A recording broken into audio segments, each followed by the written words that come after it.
এবার ওর দিদি এরকম এক পাশে বসেছিল, দুই পাশে বসতো তাহলে আর বেশি লাগতো না। এবার এক পাশে বসেছে তো সামনের চাকা লাভিয়ে দিয়েছে, মানে কোথায় লাভিয়ে দিয়েছে? লেগে গেছে। এখানে খাদ আছে কোন জায়গায়?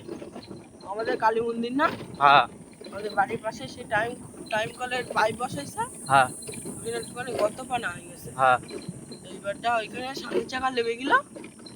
হ্যাঁ তাই এরকম গাড়ি কাট হয়ে গেল পুরো। হ্যাঁ কাট হয়ে গেলি হ্যাঁ ওর বর তো বুঝতে পেরেছে, ছেলে নিয়েও লাভ মেরেছে। লাভ মেরেছে? এবারটা ও পড়েছে, ছেলে পড়েছে। ছেলে পড়ার পরে মাথার ছেলে একটুখানি মাথায় লেগেছে। এবার ওর বোর ও পড়েছে একদম গুদুম করে উঠেছে, সঙ্গে সঙ্গে কেন্দ্রে পড়েছে। আর এইখানে পুরো মাথায় এরম ড্যামো লেগে গেছে, সাইড মাথায় লেগেছে।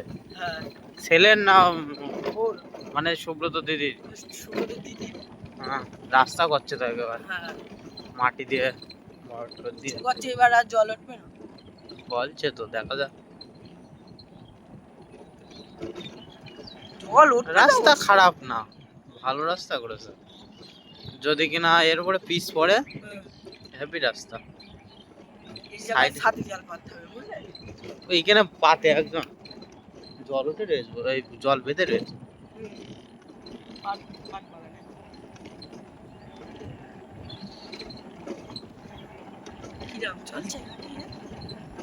কিরকম চলছে? ও পিছন চাকায় হাওয়া নেই তো। এই জায়গায় আবার কি করবে তা কি জানি, এখানে মনে হয় বিল্ডিং করবে।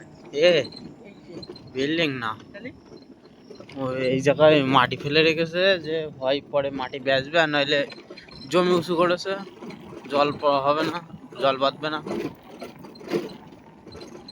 গেট খোলা আছে।